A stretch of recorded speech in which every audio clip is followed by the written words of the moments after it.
السلام علیکم ناظرین کچھ لوگ دوسروں کے مقابلے میں زیادہ خوشبخت کیوں ہوتے ہیں؟ اگر آپ خود سے یہ سوال کر رہے ہیں تو ذرا صبر کیجئے اور اپنے اس خیال پر دوبارہ غور کیجئے۔ ماہر نفسیات رچرڈ وائزمین کہتے ہیں کہ لوگ اپنی اچھی یا بری قسمت خود بناتے ہیں۔ رچرڈ وائزمین کے اس نتیجے پر پہنچنے کی بنیاد دراصل وہ تحقیق ہے جس میں انہوں نے لوگوں کی زندگی میں قسمت کے کردار کا مطالعہ کیا ہے۔ وہ اپنے اس مطالعے کو باقاعدہ ایک سائنسی تحقیق قرار دیتے ہیں جس میں انہوں نے بدقسمت افراد کا موازنہ ان افراد سے کیا جو خود کو خوش نصیب کہتے ہیں۔ اس تحقیق سے رچرڈ نے یہ نتیجہ اخذ کیا ہے کہ خوش قسمتی کوئی جادوئی اہلیت نہیں اور نہ ہی قدرتی طور پر بے وجہ ہو جاتی ہے، بلکہ اس کا انحصار اس بات پر ہے کہ آپ سوچتے کیا ہیں اور آپ کا رویہ کیا ہے۔ ناظرین، رچرڈ کے بقول جن لوگوں کو ہم خوشبخت کہتے ہیں اصل میں وہ 4 کام کر رہے ہوتے ہیں۔ نمبر 1، نئے مواقع سے فائدہ اٹھانا۔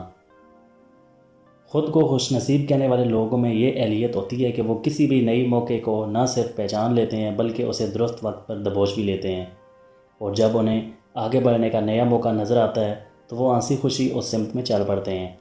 مسٹر وائزمین کے بقول بد نصیب لوگ اس کے بالکل الٹ کرتے ہیں۔ یہ لوگ ایک ہی رٹ میں لگے رہتے ہیں اور اگر کوئی نیا موقع آتا بھی ہے تو یہ لوگ اپنے خوف کی وجہ سے اس سے فائدہ نہیں اٹھا پاتے۔ نمبر 2، دل کیا کہتا ہے۔ ناظرین، نئے مواقع سے فائدہ اٹھانے کا زیادہ انحصار اس پر ہوتا ہے کہ آپ اپنے دل کی سنتے ہیں یا نہیں۔ خوش نصیب لوگ اپنے دل کی بات یا وجدان پر عمل کرنے سے گھبراتے نہیں۔ ان کو اگر کوئی چیز ٹھیک لگتی ہے تو یہ چھلانگ لگا کر اس میں کود پڑتے ہیں اور یوں دوسروں سے آگے نکل جاتے ہیں۔ مگر اس کے برعکس بد نصیب لوگوں کی یہ فطرت ہوتی ہے کہ وہ چیزوں کا ضرورت سے زیادہ جائزہ لیتے رہتے ہیں اور اصل صورتحال کو نظر انداز کر دیتے ہیں۔ یہی چیز ان کو بہت زیادہ نقصان پہنچا دیتی ہے۔ مسٹر وائزمین کہتے ہیں کہ اس قسم کے لوگ چیزوں کو سمجھنے میں دیر کر دیتے ہیں اور ان کی سوچ زیادہ مفید نہیں رہتی۔ نمبر 3، کامیابی کی امید کرنا۔ ناظرین، خوش نصیب لوگ جو کام بھی کرتے ہیں انہیں امید ہوتی ہے کہ وہ اس میں کامیاب ضرور ہوں گے۔ اس قسم کے لوگ ہمیشہ یہ توقع کرتے ہیں کہ آخرکار صورتحال ان کے حق میں بدل جائے گی اور یہی وہ چیز ہے جو انہیں کامیاب کر دیتی ہے۔ مسٹر وائزمین یہ بھی کہتے ہیں کہ ہر بار ایسا ہونا ضروری نہیں، لیکن ایسے افراد کا مثبت رویہ انہیں مشکل وقت کا سامنا کرنے میں مدد کرتا ہے۔ خوش نصیب افراد کی یہ صلاحیت نہ صرف انہیں کامیاب بنا دیتی ہے بلکہ دوسرے لوگ بھی ان کی طرف کھنچے چلے آتے ہیں۔ اس کے مقابلے میں بد نصیب لوگ نا امیدی کا شکار ہو جاتے ہیں اور اس کا نتیجہ یہ نکلتا ہے کہ لوگ آپ سے دور ہونا شروع ہو جاتے ہیں کیونکہ آپ ہر وقت بیزار نظر آتے ہیں۔ نمبر 4، مثبت رہنا۔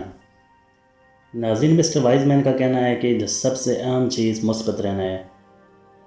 ہم میں سے ہر شخص کے ساتھ بری چیز ہوتی ہیں، لیکن خوش نصیب لوگ اس قسم کے تجربات سے ہار نہیں مانتے بلکہ ایک نئے جذبے کے ساتھ سامنے آتے ہیں۔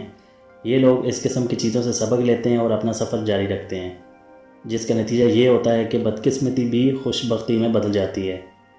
دوسری جانب وہ لوگ جو خود کو بد نصیب سمجھتے ہیں اور ذرا سی منفی چیز سے بھی ہمت ہار بیٹھتے ہیں، یہ لوگ یقین کر لیتے ہیں کہ ان کا مستقبل تاریک ہی ہوگا، اس لیے کوشش کرنے کی کوئی ضرورت بھی نہیں۔ اور ناظرین، آخر میں یہی کہ آپ خوش نصیب بننا چاہتے ہیں۔ اگر آپ خوش نصیب بننا چاہتے ہیں تو آپ کی خوش بختی ہے کہ خوش نصیب بننا ممکن ہے۔ رچرڈ وائزمین کا کہنا ہے کہ ایسے طریقے موجود ہیں جن پر عمل کر کے کوئی بھی خوش نصیب ہو سکتا ہے۔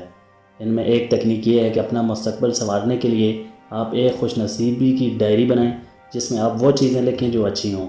مثلاً آج کیا اچھا کیا، چاہے یہ کوئی حقیر چیز ہی ہو، اسے اپنی ڈائری میں لکھیں۔ ایسا کرنے سے ہوتا یہ ہے کہ آپ کے ذہن سے منفی چیزیں کم ہونا شروع ہو جاتی ہیں اور آپ کو زندگی کے مثبت پہلوؤں کو دیکھنے کا زیادہ موقع ملتا ہے۔ اس میں کوئی شک نہیں کہ ہماری زندگی میں کئی ایسی چیزیں ہوتی ہیں جن پر ہمارا اختیار نہیں ہوتا، لیکن اس قسم کی ڈائری بنانے کا فائدہ یہ ہوتا ہے کہ ہم زیادہ سخت جان ہو جاتے ہیں، بری صورتحال کا مقابلہ بہتر انداز میں کر سکتے ہیں۔ شاید سوچ میں اس تبدیلی کے اثرات ایک دم نظر نہ ہوں، لیکن ہفتے 10 دن کے بعد اکثر لوگ پر اس کے اثرات دکھائی دینا شروع ہو جاتے ہیں۔ اسی کے ساتھ اپنی دعاؤں میں یاد رکھیں۔ اللہ حافظ۔